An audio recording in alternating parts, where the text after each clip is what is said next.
Assalamualaikum warahmatullahi wabarakatuh. Selamat datang di channel Kang Slamet.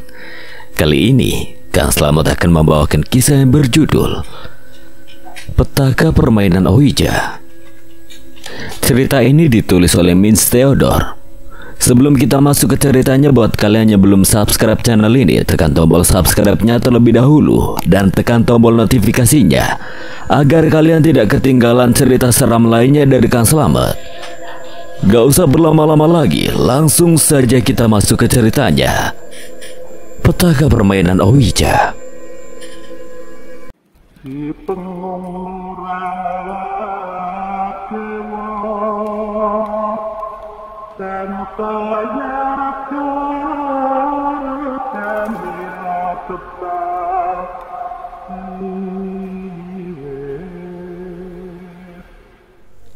Alista sangat tahu apa yang akan terjadi selanjutnya.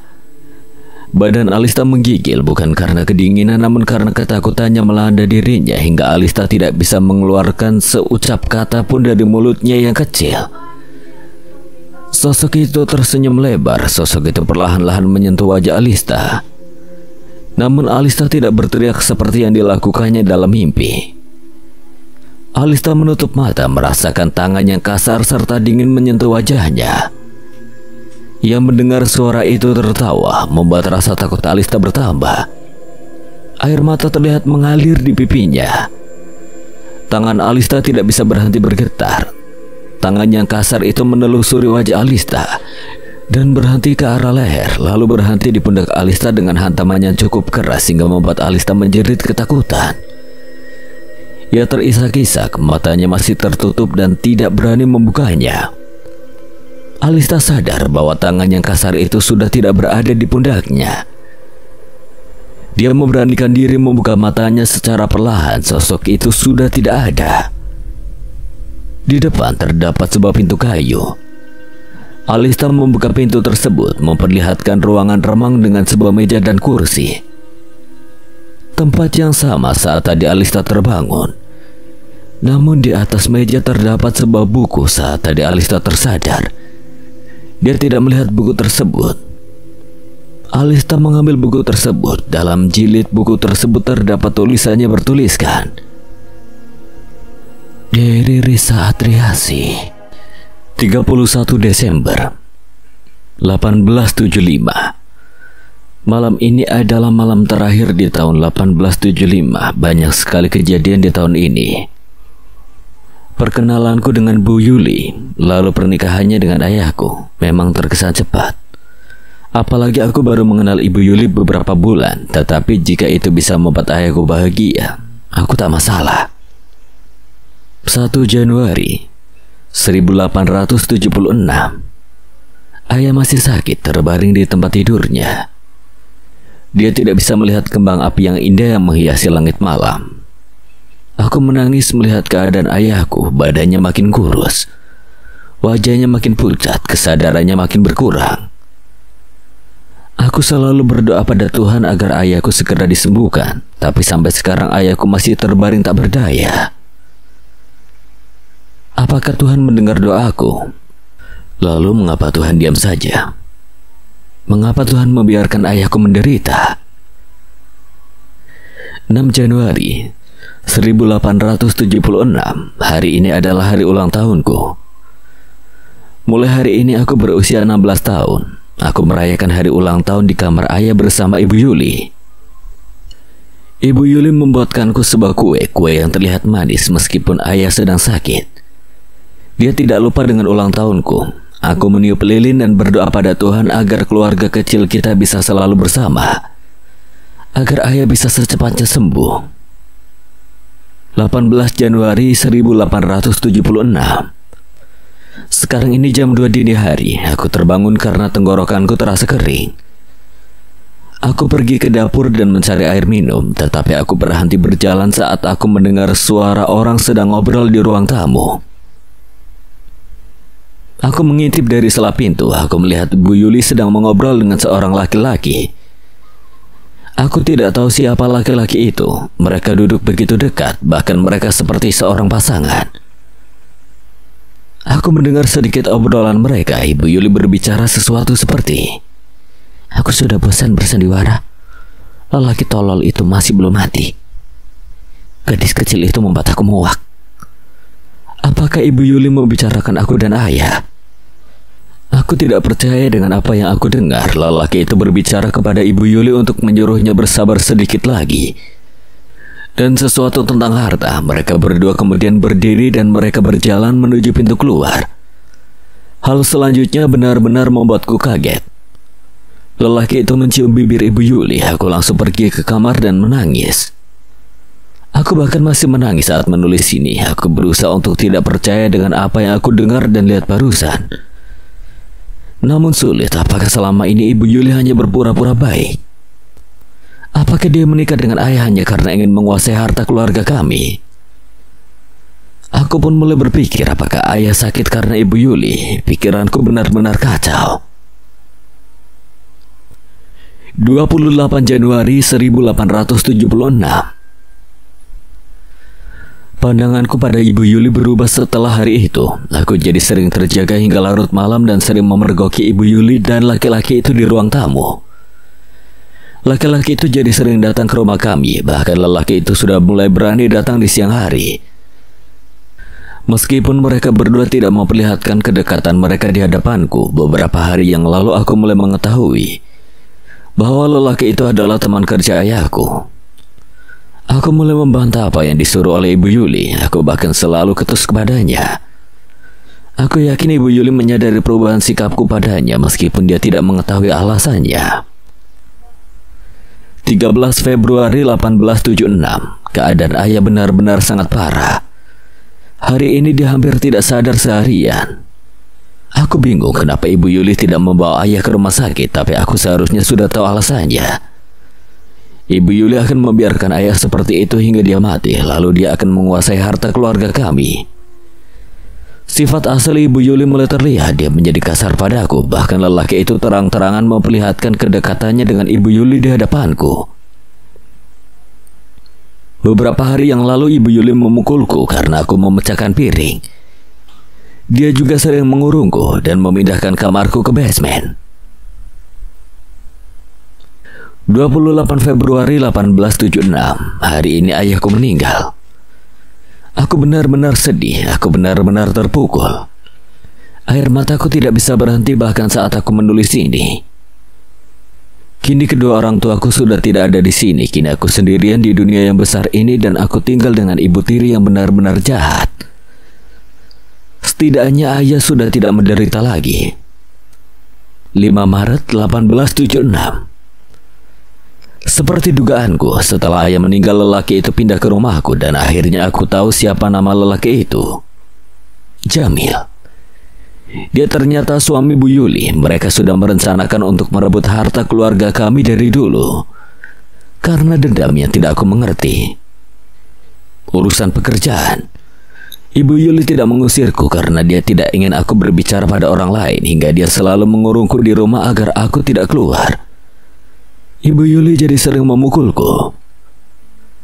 13 Maret 1876.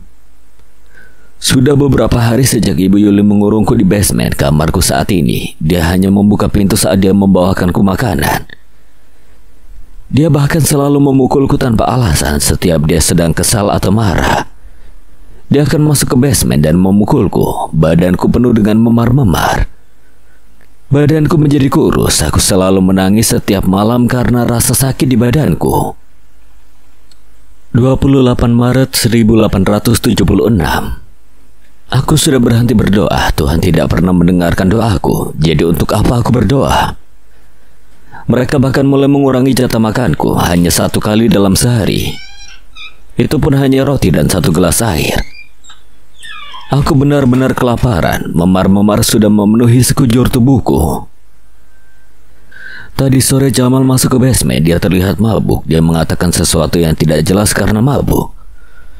Lalu tiba-tiba dia memukulku. Dia menerjangku dan membuka bajuku dengan paksa. Dia memperkosaku. Aku menangis dan menjerit-jerit. Aku merasakan rasa sakit yang luar biasa dari daerah kemaluanku. Dia berhenti setelah dia mengejang sambil mencakar badanku. Dia lalu pergi meninggalkanku. Kesakitan dan ruang basement dipenuhi dengan suara tangisku. Aku sudah tidak kuat. 1876. Aku tidak tahu sekarang tanggal berapa dan hari apa. Aku benar-benar sudah tidak tahu. Sejak hari itu Jamal memperkosaku. Dia sering masuk ke basement dan melakukannya lagi. Aku bahkan kesulitan berdiri dan hanya bisa berbaring di lantai sambil menulis ini. Entah kenapa aku masih memiliki kekuatan untuk menulis semua ini. Aku bahkan tidak tahu mengapa aku masih bisa menulis ini. Mungkin ini satu-satunya hal yang bisa membuatku tetap waras. Hari ini badanku diangkut oleh beberapa orang laki-laki, sekitar 3 orang yang tidak aku kenal. Mereka membawaku ke kamar mandi dan membersihkan badanku. Aku masih dalam keadaan setengah sadar karena rasa sakit di sekujur badanku. Aku pikir mungkin mereka akan menyelamatkanku dan menolongku dari semua penderitaan ini. Setelah selesai membersihkan badanku, mereka membawaku ke kamarku. Akhirnya pikirku aku bisa terbebas, tapi aku salah. Mereka membaringkan badanku. Mereka tidak memakaikan aku baju. Mereka malah membuka baju mereka hingga telanjang. Aku sadar apa yang akan mereka lakukan padaku. Aku menangis dan memohon kepada mereka. Mereka bertiga memperkosaku lagi secara bergiliran. Rasa sakit yang tak tertahankan membuatku tak sadarkan diri. Lalu aku terbangun di ruang basement tanpa mengenakan sehelai pakaian. Aku melihat beberapa pakaian tergeletak di lantai. Aku merangkak dan meraih baju tersebut. Aku memakainya dan menangis dan terus menangis. Aku terbangun karena suara pintu yang terbuka dengan kencang. Ibu Yuli memasuki ruang basement dan meneriakkan sesuatu kepadaku seperti dasar pelacur. Berani-beraninya kau merayu suamiku. Dia menendang perutku dan terus-menerus menuduhku menggoda suaminya. Dia memukulku dengan sapu lalu menempelkan batang rokok yang panas ke tanganku dan membuatku menjerit. Setelah itu dia pergi keluar, darah mengucur dari mulutku. Aku bahkan sudah tidak bisa menangis lagi, air mataku sudah habis. Lalu saat itulah aku melihatnya, mulai menyadari keberadaan kaca jendela kecil yang berada di atas dekat kepalaku. Sekarang semuanya menjadi makin jelas. Aku akan memecahkan kaca itu, dan pecahan kaca itu akan menjadi kunci untuk keluar dari semua ini. Keluar dari dunia yang mengerikan ini. Ayah, ibu, aku akan segera pulang. Alista menutup buku diary tersebut dengan perasaan yang campur aduk. Alista hampir tak percaya dengan apa yang baru saja dia baca. Seorang anak kecil yang baru berusia 16 tahun disiksa dengan begitu kejamnya, hingga dia memutuskan untuk bunuh diri. Alista tahu bahwa hal seperti ini memang ada di dunia nyata, namun dia hanya mendengarnya dari berita ataupun artikel di internet. Tapi membacanya langsung dari seorang yang mendapatkan perlakuan seperti itu membuatnya seolah-olah menyaksikan langsung penderitaannya dialami oleh Risa. Masih banyak catatan-catatan lainnya, namun sebagian sudah tidak bisa dibaca dengan jelas. Buku diary tersebut berhenti hingga Risa memutuskan bunuh diri karena tidak kuat dengan perlakuan sang ibu tiri dan suaminya yang lebih bejat dari hewan. Alista mengambil kesimpulan bahwa sosok perempuan tadi adalah arwah Risa. Namun Alista tidak tahu apa yang Risa inginkan darinya. Mengapa dia dibawa ke ruangan ini? Apakah Risa hanya ingin memperlihatkan diary tersebut? Lalu apa yang harus dilakukan oleh Alista selanjutnya? Alista melihat ke sekeliling. Hanya ruangan kosong dengan satu meja, satu kursi dan satu pintu. Alista tidak bisa membuka pintu tersebut karena terkunci. Tak ada alat yang bisa digunakan untuk merusak pintu tersebut. Sekarang dia benar-benar terkurung di ruang tersebut. Alista merasakan udara tiba-tiba berubah menjadi dingin. Asap tipis putih terlihat jelas keluar dari mulutnya saat dia menghembuskan napas. Ia memegang kedua lengannya, keheranan dengan udara yang tiba-tiba berubah drastis. Saat Alista membalikkan badan, dia melihat seorang gadis kecil diam di pojok ruangan. Bajunya yang terlihat compang-camping, wajahnya tidak terlihat jelas karena dia menatap lantai. Risa? Alista memberanikan diri bertanya pada gadis kecil itu. Pada awalnya gadis kecil itu tidak bereaksi sama sekali. Alista mencoba mendekatinya perlahan. Risa? Gadis kecil itu menatap Alista secara mendadak, membuat Alista kaget. Luka di wajah gadis itu terlihat jelas di keningnya. Dia datang. Siapa yang datang? Dia datang. Dia datang. Gadis kecil itu terus-menerus mengulang kalimat tersebut. Siapa yang datang? Alista bertanya kembali. Tiba-tiba pintu di belakang Alista terbuka dengan kencang, memperlihatkan kegelapan yang pekat dari luar. Lalu sosok perempuan berambut pendek muncul dari kegelapan tersebut. Baju putih panjang digunakan perempuan tersebut sambil berjalan perlahan dan berhenti di hadapan Alista. Tubuh Alista bergetar, badannya sulit digerakkan karena ketakutan. Wajah perempuan itu terlihat putih dengan lingkaran hitam di sekitar matanya. Wajah perempuan itu memperlihatkan kebengisan dan kebencian yang terlihat sangat jelas. Lalu perempuan itu menampar Alista dengan sangat kencang hingga Alista tersungkur. Dasar pelacur, berani-beraninya merayu suamiku. Perempuan itu menendang perut Alista setelah mengatakan kalimat tersebut. Rasa sakit yang luar biasa di wajah dan di perut Alista membuatnya tak bisa berdiri. Wajahnya terasa kesemutan hingga air mata mengalir keluar. Rasa sakit di perutnya tidak bisa digambarkan. Penglihatannya memudar hingga akhirnya kegelapan memenuhi pandangannya. Udara yang dingin, tanah basah, pepohonan yang berdekatan membuat Angkara dan Fabio kesulitan berlari. Ditambah lagi dengan kabut tipis yang mengganggu jarak pandang mereka. Dada dan kaki mereka sudah terasa panas. Entah sudah berapa lama mereka berlari, namun mereka masih belum melihat Villa Fabio. Apakah kita berlari ke arah yang benar? Tanya Fabio masih sembari berlari. Angkara menghentikan larinya, diikuti oleh Fabio. Mereka berdua diam sejenak untuk memenuhi paru-paru mereka dengan udara. Sejauh mata memandang, hanya pepohonan serta kegelapan yang mengelilingi mereka. Tak terlihat ada tanda-tanda sebuah rumah. Harusnya kita sudah sampai di villa. Lagi pula kita hanya berlari lurus, tidak mungkin kita sampai tersesat.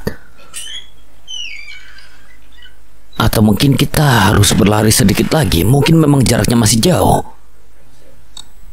Aku tidak tahu entah mengapa aku merasakan perasaan buruk. Angkara mengeluarkan sebuah coklat dari sakunya dan memberikan salah satunya pada Fabio. Ini untuk menambah energi. Kita coba mencari lebih lama. Mungkin jaraknya memang jauh. Angkara dan Fabio membuang sampah sisa coklat tersebut begitu saja dan melanjutkan berlari. Angkara berlari paling depan. Sepatu dan celana mereka sudah dipenuhi dengan lumpur. Namun mereka tidak memperdulikannya. Angkara dan Fabio masih tidak bisa membayangkan apa yang terjadi pada Dika, dan mereka tidak ingin memikirkan hal-hal yang buruk yang mungkin terjadi padanya. Mereka berdua berpikir bahwa Dika pasti baik-baik saja. Satu hal yang mereka ketahui tentang Dika adalah bahwa dia adalah orang yang tangguh dan bisa bersikap tenang dalam keadaan segenting apapun. Dika pasti memiliki cara untuk kabur dari psikopat tersebut. Suara hewan malam menemani Angkara dan Fabio. Suara napas mereka yang memburu terdengar dan tidak kalah jelas dengan suara-suara yang ada di sekitar mereka. Sekali-kali mereka berhenti, membiarkan paru-paru mereka mengambil udara, lalu lanjut berlari. Sebuah tawa terdengar dari kejauhan saat mereka sedang berhenti untuk mengambil napas. Angkara dan Fabio saling memandang. Mereka tahu arti dari suara tawa tersebut. Mereka berdua langsung berlari tanpa pikir panjang. Sialan, aku pikir jarak kita dan psikopat itu jauh, teriak Angkara sambil berlari. Ya, aku juga Kalimat Fabio terhenti dan dilanjutkan dengan erangan serta suara seseorang yang terjatuh. Angkara berhenti dan melihat ke belakang. Fabio tersungkur. Hei, aku tidak apa-apa. Angkara mengangkat Fabio. Iya, aku baik-baik saja. Sepertinya tanganku sedikit lecet. Tangan Fabio memegang sesuatu tanpa dia sadari saat terjatuh. Dia mencoba melihat apa yang dia pegang, sebuah plastik. Hei, bukankah ini plastik pembungkus coklat? Angkara mengambil plastik yang dipegang oleh Fabio, lalu melihat-lihat ke bawah dan menemukan satu lagi plastik pembungkus coklat yang tadi mereka makan. Sial, dari tadi kita hanya berputar-putar di sekitar sini. Tidak mungkin, dari tadi kita terus berlari. Bagaimana mungkin kita bisa berputar-putar di sini? Entahlah. Mungkin ini perasaan buruk yang dari tadi aku rasakan. Lalu saat itulah terdengar lagi suara tawa dari pria psikopat itu. Terdengar tidak jauh dari posisi Angkara dan Fabio. Psikopat itu makin dekat. Sekarang kita harus bagaimana? Oke, begini saja.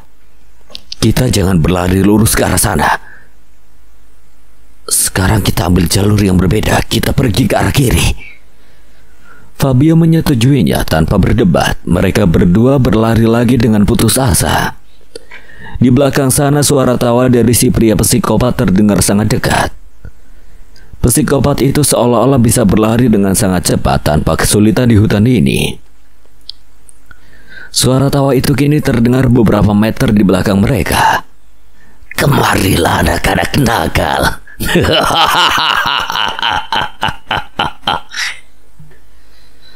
Angkara dan Fabio tidak berani melihat ke belakang. Mereka hanya terus berlari dan berharap bisa menjauh dari psikopat itu. Terdengar suara berdesing dari sebelah kanan Angkara. Dilanjut dengan sebuah kapak yang tiba-tiba menancap ke pohon. Angkara sangat kaget hingga membuat dia berhenti berlari. Begitu juga dengan Fabio. Psikopat itu melemparkan kapaknya dan hampir mengenai Angkara. Angkara dan Fabio melihat ke belakang, namun tidak terlihat psikopat tersebut. Tidak terdengar suara tawa, tidak terdengar suara apapun, bahkan hewan sekalipun. Halo anak-anak nakal.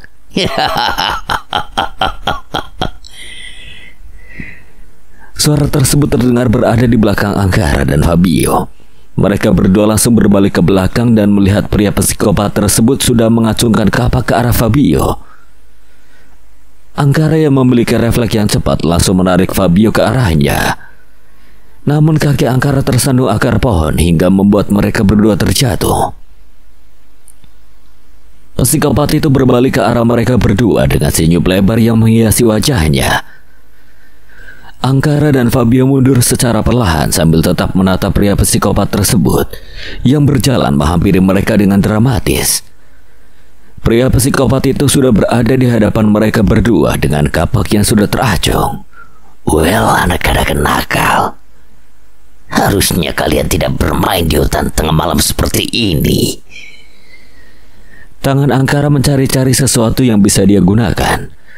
Saat psikopat itu mulai mengayunkan kapaknya, Angkara mengambil batu yang dia temukan dan melemparkannya ke arah psikopat. Batu tersebut mengenai wajah si pria psikopat dengan tepat, membuat psikopat tersebut mundur dan mengerang kesakitan.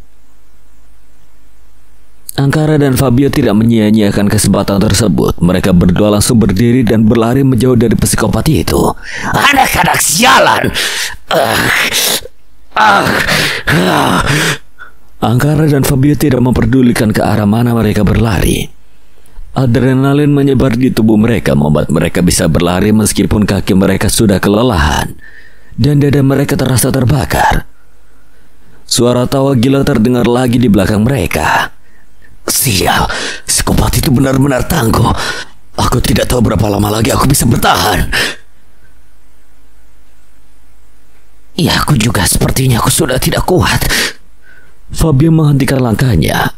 Angkara terhenti dan melihat ke arah Fabio yang sedang menekuk lutut. Ayo Fabio, psikopat ini! Awas! Fabio berteriak kepada Angkara saat tiba-tiba si pria psikopat ada di belakang Angkara. Namun Fabio terlambat. Psikopat tersebut memukul Angkara dengan sebuah kayu, membuat tubuh Angkara ambruk ke tanah dan tidak sadarkan diri. Kalian memang benar-benar merepotkan. Dari semua remaja yang sudah pernah aku bunuh, sepertinya kalian yang lumayan tangguh. Namun tidak cukup tangguh untuk bisa kabur dariku.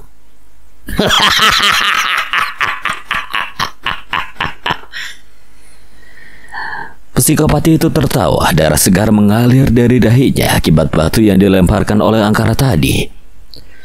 Fabio bisa melihat dengan jelas wajah psikopat tersebut. Dilihat dari wajahnya, psikopat itu baru berusia sekitar 24-25 tahun.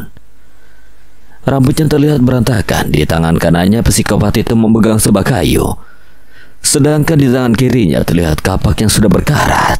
Nah, sekarang siapa yang harus aku bunuh duluan?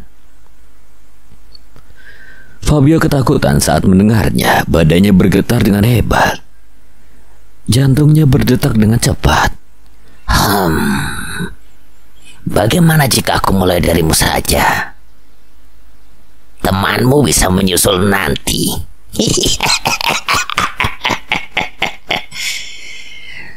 Psikopat itu menghampiri Fabio. Fabio mundur perlahan, namun punggungnya menabrak pohon. Dia tidak bisa berlari lagi. Kakinya bergetar karena sudah kelelahan.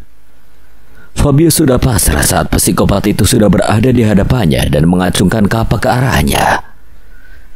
Fabio menutup mata saat psikopat itu mulai mengayunkan kapaknya. Alih-alih merasakan rasa sakit, Fabio mendengar suara psikopat itu mengeram dan dilanjut dengan suara tubuh yang ambruk ke tanah. Fabio membuka matanya. Psikopat itu ambruk di tanah dan tidak sadarkan diri.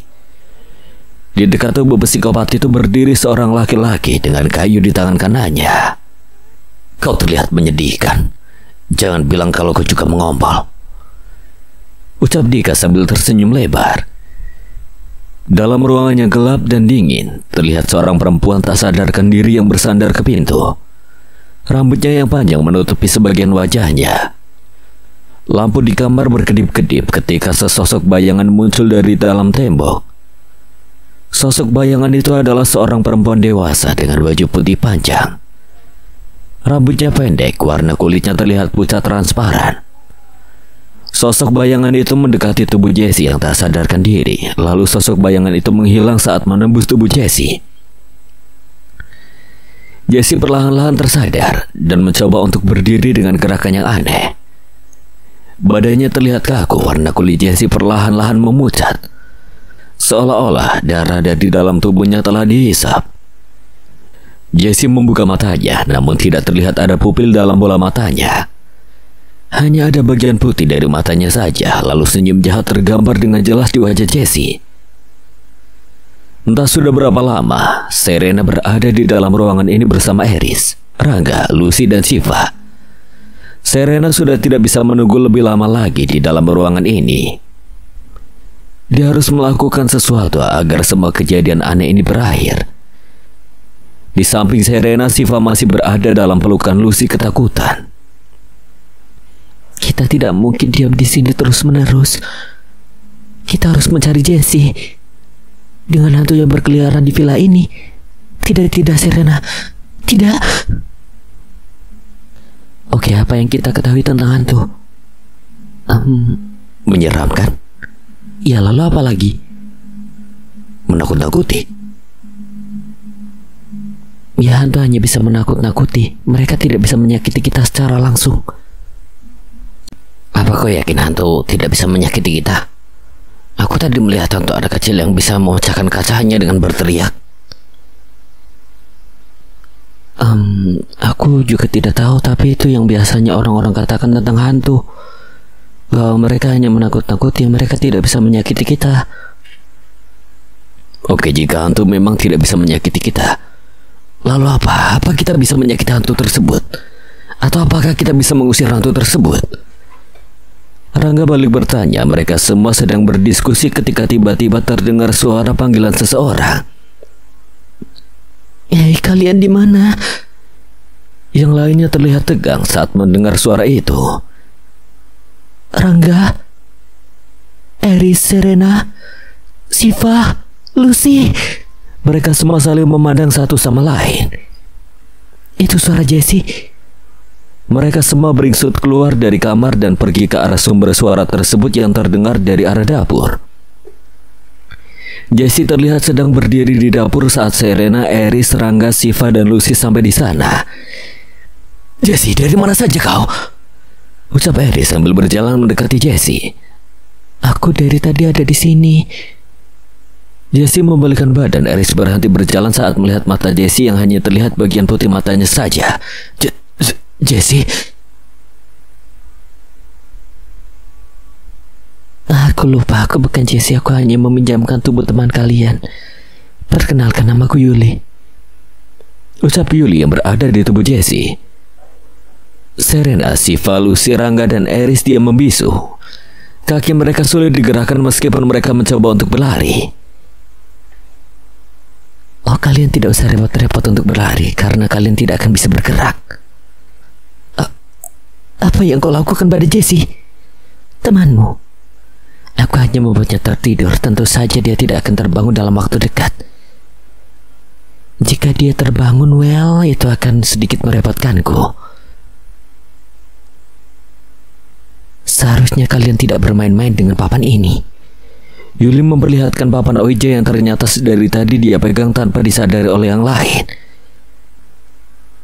"Iya, kalian juga harusnya tidak membiarkan teman kalian pergi keluar. Kalian tahu, di luar sana ada pembunuh berantai yang berkeliaran. Sepertinya teman-teman kalian tidak akan pernah kembali. Mungkin nanti kalian hanya akan melihat mayat mereka yang sudah dipenuhi dengan luka bacokan." "Jessie, jika kau ada di dalam sana, bangunlah!" Yuli berjalan mendekati Eris dan memegang mulutnya. "Oh, berani juga kau. Asal kau tahu, temanmu tidak akan bisa mendengar suaramu. Nah, apa yang harus kau lakukan denganmu, bocah tampan?" Yuli mencekik Eris dan mengangkatnya secara perlahan. Eris berusaha melepaskan tangan Yuli yang berada di lehernya. Namun cengkraman tangan Yuli sangat kuat sekali. Tubuh Eris kini sudah tidak lagi menyentuh lantai. Kakinya memberontak, tangannya mencoba melepaskan tangan Yuli, namun sulit.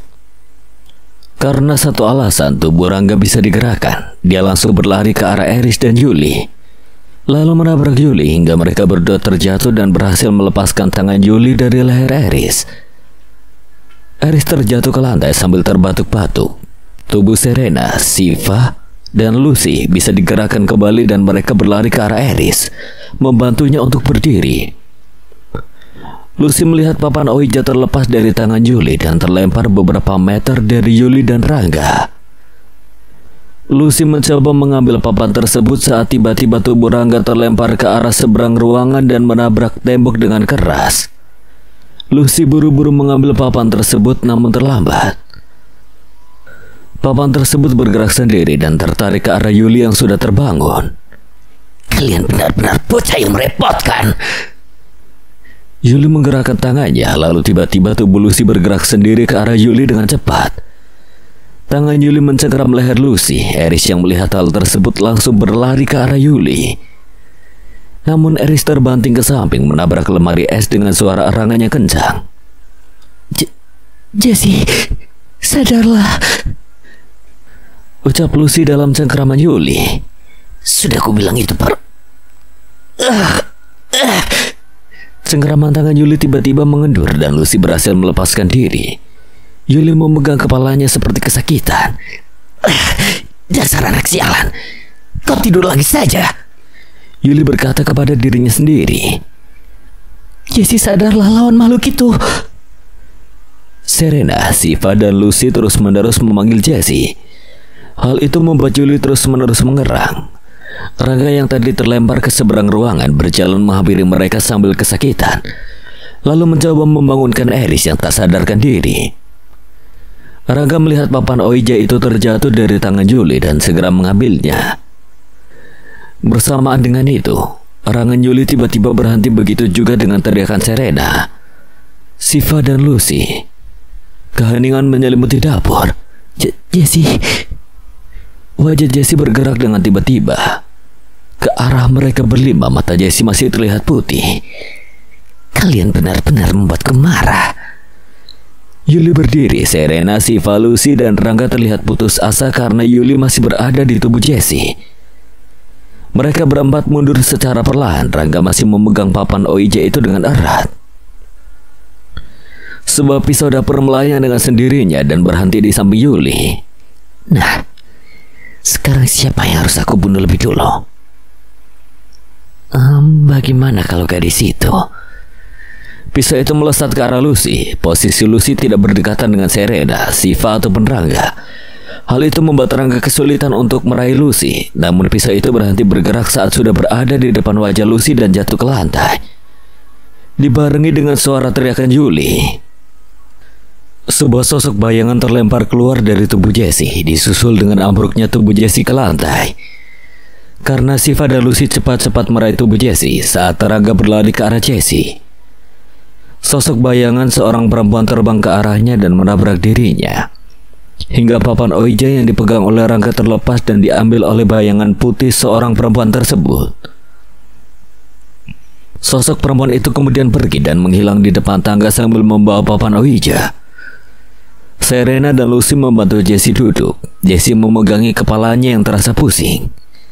Cepat ambilkan air minum, ucap Serena pada Siva. Siva buru-buru mengisi gelas dengan air putih dan memberikannya pada Jessie yang langsung diminumnya. Bagaimana perasaanmu? Tanya Rangga sambil berjalan ke arah Jessie. Pusing, mual. Entahlah, dunia terasa berputar-putar. Oke, sekarang kamu tenangkan diri terlebih dahulu. Serena, Lucy, dan Siva membawa Jessie ke sofa dan membaringkannya. Rangga mengguncang-guncangkan tubuh Eris hingga dia terbangun dengan ekspresi kaget. Rangga memberitahu bahwa semuanya telah selesai. Mereka berlima duduk di sofa dan tidak seorang pun berbicara. Kau bilang hantu hanya menakut-nakuti kita saja. Tapi hantu Yuli itu bisa membuat aku dan Rangga terpental. Aku juga tidak tahu. Aku kan belum pernah berhadapan dengan hantu. Aku hanya tahu itu dari orang lain. Mungkin hantu Yuli itu semacam roh jahat. Ngomong-ngomong Jessie, apa kamu ingat saat tubuhmu dirasuki oleh hantu yang menamakan dirinya Yuli itu? Dirasuki. Hal terakhir yang aku ingat adalah aku memasuki sebuah kamar dan menguncinya.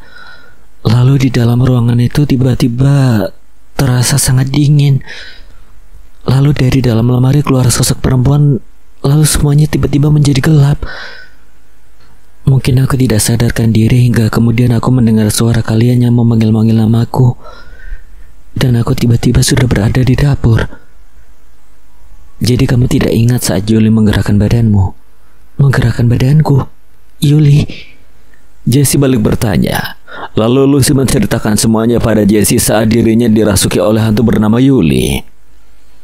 Jessie langsung duduk saat mendengar semua ceritanya. Dia langsung melihat ke arah Rangga, Eris, dan Lucy. Aku benar-benar minta maaf. Kamu tidak usah meminta maaf. Itu bukan salah kamu, Jessie. Itu adalah Yuli. Ya, meskipun tadi itu memang sangat menakutkan saat melihat sebilah pisau melesat ke hadapanku. Sekarang masalahnya adalah bagaimana cara mengambil papan OIJ itu dari hantu Yuli. Aku yakin papan OIJ itu adalah kunci agar kita bisa keluar dari sini. Mengingat betapa giginya hantu itu menginginkan papan OIJ tersebut. Ya, sepertinya begitu. Tapi ada satu masalah lagi. Apa kalian tadi ingat apa yang dikatakan oleh hantu Yuli? Dia bilang di luar sana ada pembunuh berantai dan di luar sana Angkara, Fabian, dan Dika sedang mencari jalan. Lalu kita juga tidak tahu kemana hilangnya Alista. Semoga saja Angkara, Fabian, dan Dika baik-baik saja. Begitupun dengan Alista. Lucy menatap lilin yang menyala di atas meja. Keadaan kembali sunyi tanpa seorang pun yang berbicara. Jauh di dalam hutan, Angkara, Fabio, dan Dika sedang bersusah payah lari dari seorang pembunuh berantai. Sedangkan Alista berada di tempat lain bersama hantu seorang gadis kecil yang memperlihatkan masa lalunya yang kelam. Alista membuka matanya. Dia berada di tempat dengan warna putih di sekelilingnya. Kabut putih menyelimuti dirinya. Dari kejauhan dia melihat sebuah rumah. Alista berjalan mendekati rumah tersebut dengan bertelanjang kaki. Tak ada angin. Tidak ada pohon, tidak ada langit, hanya warna putih. Dan tidak ada bangunan lain selain rumah itu. Alista membuka pintu rumah itu, memperlihatkan 3 orang anggota keluarga di dalamnya yang terlihat bahagia. Mereka sedang bercanda. Kebahagiaan terlihat dari wajah anak gadis kecil yang sedang berada di pangkuan ibunya. Mereka bertiga tidak menyadari kehadiran Alista, atau mungkin Alista tidak terlihat oleh mereka. Mama, jika aku nanti sudah besar, aku akan menjadi dokter seperti Mama. Kamu boleh menjadi apa saja, tapi Mama senang jika kamu ingin menjadi seperti Mama. Itu artinya kamu akan membantu banyak orang.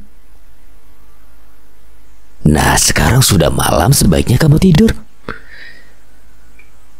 ucap sang ayah dan memangku gadis kecil itu lalu membawanya ke kamar si gadis kecil. Alista mengikuti mereka bertiga memasuki kamar si gadis kecil. Sang ayah dan sang ibu mengecup dahi si gadis kecil. Lalu lampu dimatikan oleh sang ayah. Selamat tidur, kata sang ibu. Mereka berdua kemudian keluar dari kamar si gadis kecil, meninggalkan Alista dan gadis itu. Kau tahu masa ini adalah masa-masa yang paling membahagiakan dalam hidupku, ucap gadis kecil itu. Gadis kecil itu bisa melihat Alista. Alista ingin mengatakan sesuatu, namun tidak ada suara yang keluar. Dia menggapai gadis kecil itu, namun gadis itu perlahan-lahan menghilang.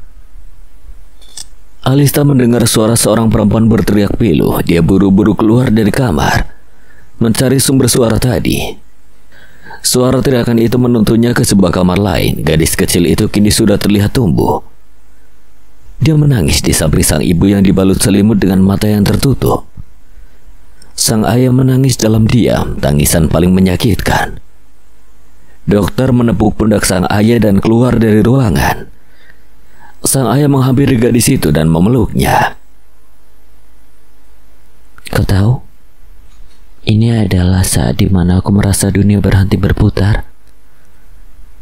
Saat di mana aku kehilangan orang yang paling aku sayangi di dunia ini, ucap gadis itu dengan air mata yang membasahi pipinya sambil menatap ke arah Alista. Alista mendekati gadis itu ingin memeluknya, namun bayangan semua orang yang berada di kamar tersebut menghilang, meninggalkan Alista sendirian. Alista kemudian keluar dari kamar tersebut, berjalan perlahan-lahan hingga sebuah suara ketukan di pintu terdengar.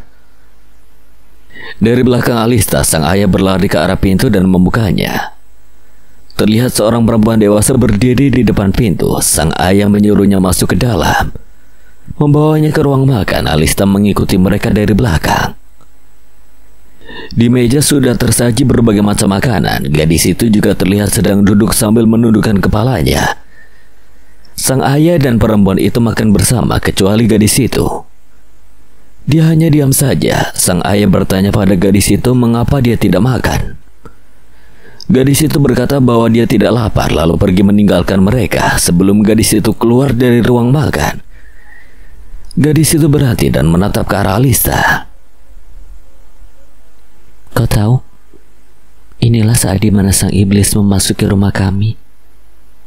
Semuanya bermula dari sini, ucap gadis itu. Lalu dia pergi dari ruang makan tersebut. Sosok sang ayah dan perempuan itu perlahan-lahan menghilang, dan adegan pun berubah.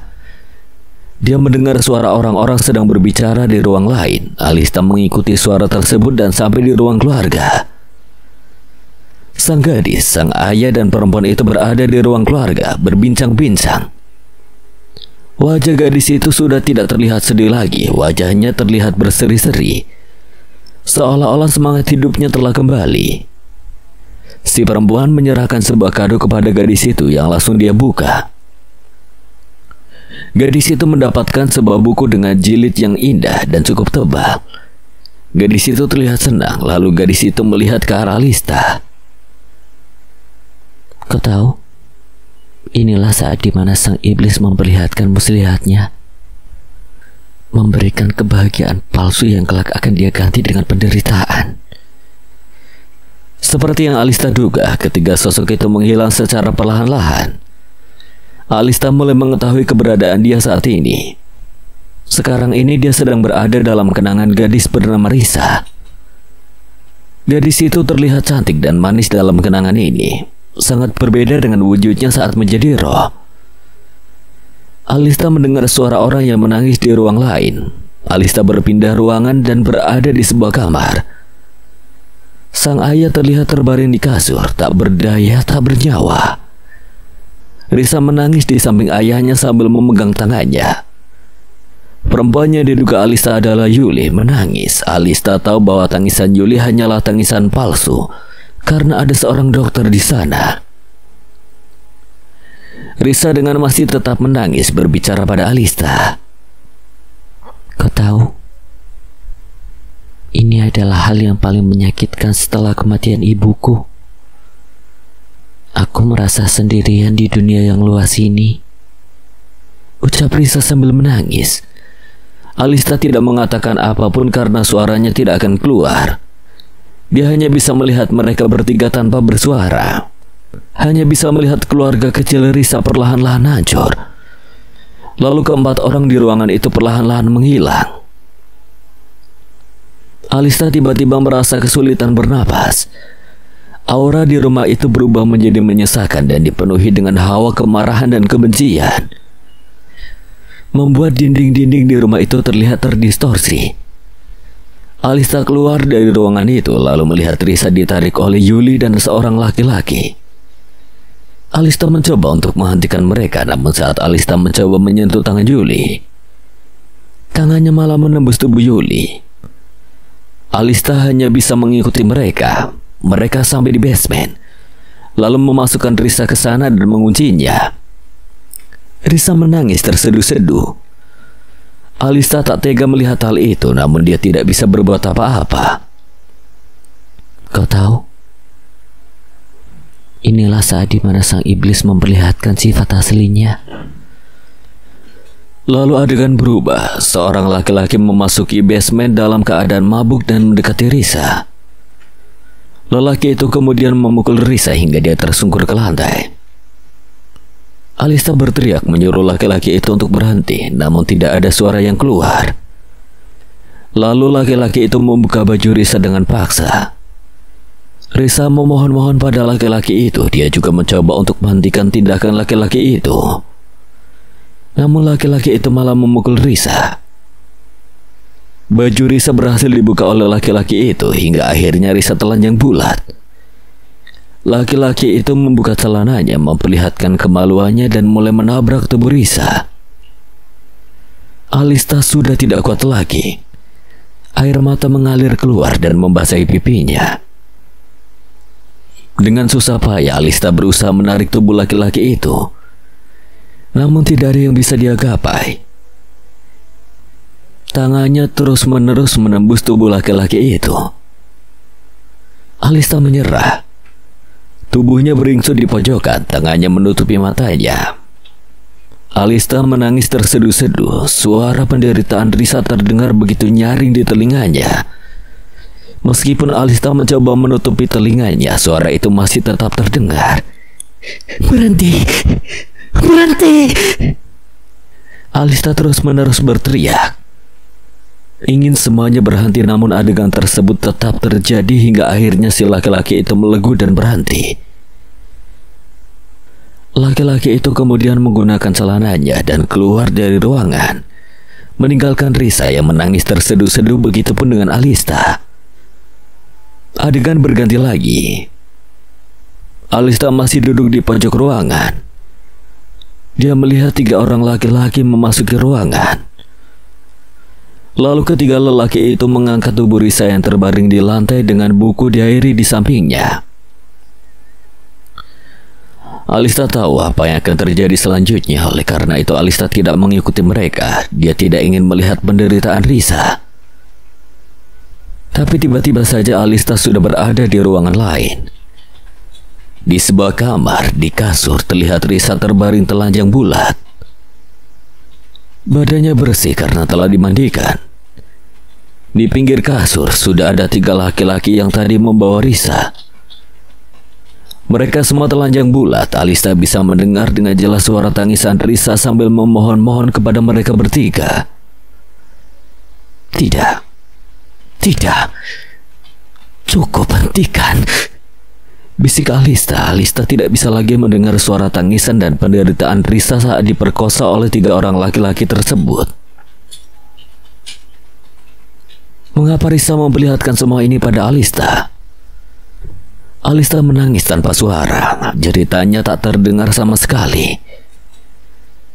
Dia hanya bisa diam di pojokan sambil menutup telinganya meskipun sia-sia. Seseorang seolah-olah menekan tombol mute. Suara tangisan dan jeritan tidak terdengar lagi. Alista melepaskan tangannya dari telinga dan mencoba membuka matanya. Alista sudah tidak berada di kamar Risa lagi. Sekarang dia sudah berada di basement. Di seberang ruangan terlihat tubuh Risa terbaring. Dia terlihat sedang tertidur. Pintu tiba-tiba terbuka dengan sangat kencang. Yuli memasuki ruangan sambil memegang gagang sapu. Tangan sebelah kirinya memegang rokok yang masih menyala. Yuli berdiri di hadapan Risa yang sudah terbangun karena suara bantingan pintu. Dasar kau pelacur! Berani-beraninya kau merayu suamiku! Yuli kemudian menendang perut Risa. Risa terlihat kesakitan dan memegangi perutnya. Yuli tidak berhenti sampai di situ. Dia memukul Risa menggunakan gagang sapu. Lalu Risa menjerit saat Yuli menempelkan bara rokok yang panas ke lengan Risa. Jika kau merayu suamiku lagi, kau akan mendapatkan lebih dari ini, ucap Yuli sambil meninggalkan ruangan dan mengunci pintu. Risa terlentang sambil memegangi perut dan bagian tangannya yang tersulut rokok. Tak ada suara isak tangis dari mulut Risa. Mungkin air mata telah mengering. Tubuh Risa terlihat sangat kurus. Risa memandangi kaca jendela kecil yang berada di atasnya. Risa kemudian mengambil buku diary-nya dan mulai menulis. Kemudian dengan sisa-sisa tenaganya, Risa menarik kursi hingga berada di bawah kaca jendela kecil. Risa menarik kursi tersebut sambil memegangi buku diary tepat di depannya. Risa bisa melihat sedikit halaman rumahnya dari kaca jendela yang kecil. Risa memecahkan kaca jendela tersebut menggunakan buku diary-nya. Risa kemudian turun dari atas kursi dan memungut pecahan kaca yang cukup besar dari lantai sambil memegang pecahan kaca itu. Risa menatap ke arah Alista. Kau tahu, aku menyerah dengan dunia yang dipenuhi oleh iblis ini. Aku menyerah berjuang sendirian tanpa ada seorang pun yang mengulurkan tangannya. Aku menyerah dengan hidup ini. Risa memotong urat lehernya dengan pecahan kaca yang dia pegang. Darah memuncrat seketika. Tubuh Risa terjatuh ke lantai dan badannya menggelepar-gelepar. Alista menutup mulutnya. Matanya berair. Perasaan mual menyeruak dari perutnya dan menuju tenggorokannya. Risa muntah. Mengeluarkan air, dia terbatuk-batuk lalu memegangi tubuhnya yang bergetar hebat. Keadaan hening seketika. Tubuh Risa berhenti bergerak-gerak. Kini tubuhnya sudah tidak bernyawa lagi. Alista mencoba berdiri dengan susah payah. Lututnya bergetar dengan hebat. Namun Alista berhasil berdiri sambil memegangi tembok. Dia berjalan mendekati mayat Risa. Pintu tiba-tiba terbuka. Yuli masuk dengan seorang lelaki, suaminya. Laki-laki yang memperkosa Risa. Laki-laki itu melihat tubuh Risa yang dipenuhi dengan darah. Apa yang telah kau lakukan? Kata laki-laki itu kepada Yuli. Aku tidak melakukan apa-apa. Dia yang melakukannya sendiri. Mereka berdua berjalan menghampiri tubuh Risa. Yuli berhenti berjalan dan melihat ke arah Alista. Kau. Alista melihat ke kanan dan ke kiri memastikan apakah Yuli berbicara pada orang lain atau dirinya. Alista kaget karena Yuli menyadari kehadirannya. Kau. Yuli mengacungkan sapu yang sedari tadi dia pegang ke arah Alista. Yuli berjalan mendekati Alista. Alista tidak bisa kemana-mana. Saat Yuli sudah berada di hadapannya, Yuli kemudian mengayunkan gagang sapu itu ke arah Alista yang mencoba menutupi bagian wajahnya dengan tangan. Badan Alista tersentak hingga ia terbangun. Dia masih berada di dalam ruangan dengan satu meja dan satu kursi serta sebuah buku diary. Di pojok ruangan dia melihat Risa berjongkok sambil menatap ke arah Alista. Mengapa kamu memperlihatkan semua itu padaku? Bukan aku yang memperlihatkannya, tapi buku diary itu. Buku diary itu menyimpan semua memori yang terjadi padaku saat aku menulisnya. Alista melihat ke arah buku diary yang berada di atas meja. Alista masih merasakan rasa sakit di perut dan pipinya. Saat tadi Yuli menendang dan menamparnya hingga membuatnya pingsan. Mengapa kamu membawa aku ke sini?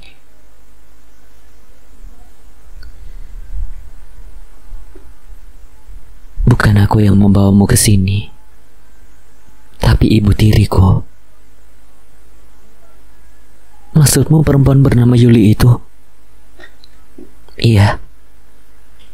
Bagaimana caranya keluar dari tempat ini? Aku tidak tahu. Rohku sudah terjebak di sini sangat lama sekali.